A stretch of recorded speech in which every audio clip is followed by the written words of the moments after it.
Hello, I'm Adam, an active duty Air Force medic. I'm going to be teaching you how to administer medications via the Intraosseous route. This is done in the tactical field care setting, while a casualty with established IO access requires the administration of IV medications. Consider body substance isolation. If a combat lifesaver is available, direct them to assist you. Check to ensure the casualty has no known drug allergies to the medications being administered. Ask the casualty or locate their red allergy dog tag or bracelet. Gather all needed supplies and medications. Check the IO line or saline lock for patency. Then assess the IO site for redness, swelling, increased or decreased temperature, or bleeding. If any of these conditions are present, do not use this IO site for administering medications and establish a new IO access point before proceeding.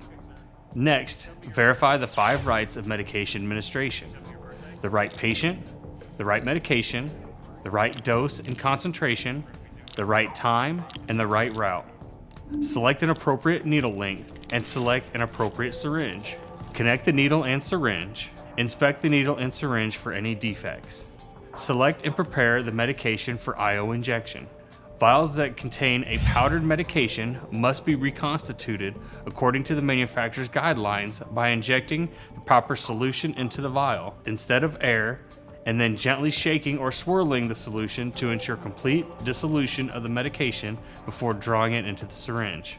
Pop off the plastic cap on the top of the medication vial. Wipe the top of the medication vial with an alcohol or povidone iodine pad.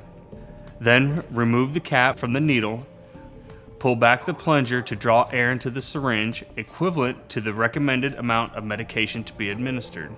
With your non-dominant hand, hold the medication vial and insert the needle into the soft rubber portion of the medication vial. Start at a 45-degree angle with the needle bevel up. Change the angle to 90 degrees as the needle pushes through the rubber. While holding the vial and the syringe together, invert them and bring them to eye level. Take special care not to contaminate the syringe tip and the needle. Now inject air into the medication vial. Withdraw the appropriate amount of fluid from the vial by drawing back slowly on the syringe plunger until the correct medication volume is obtained. Make sure to keep the needle tip submerged or you will withdraw air into the syringe. Check the syringe for air bubbles. If air bubbles are present, tap or flick the syringe with your finger to release the air bubbles and then eject the air. Adjust the needle tip to below level of the fluids and withdraw more fluids until the desired volume is reached.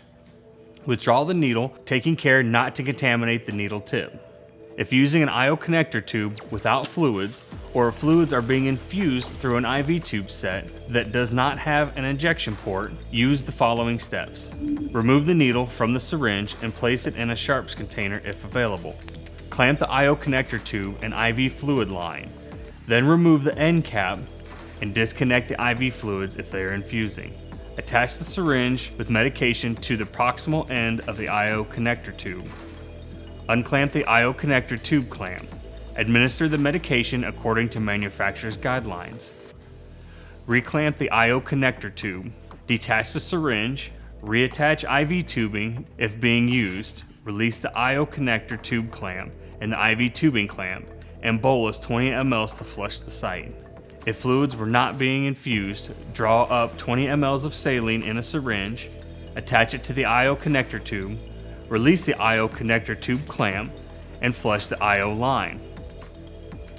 Then reclamp the IO connector tube clamp, remove the syringe, and recap the IO connector tube. Monitor the casualty for signs and symptoms of allergic reaction or other unusual reactions. Document all findings and treatments on a DD Form 1380 TC3 casualty card and attach it to the casualty.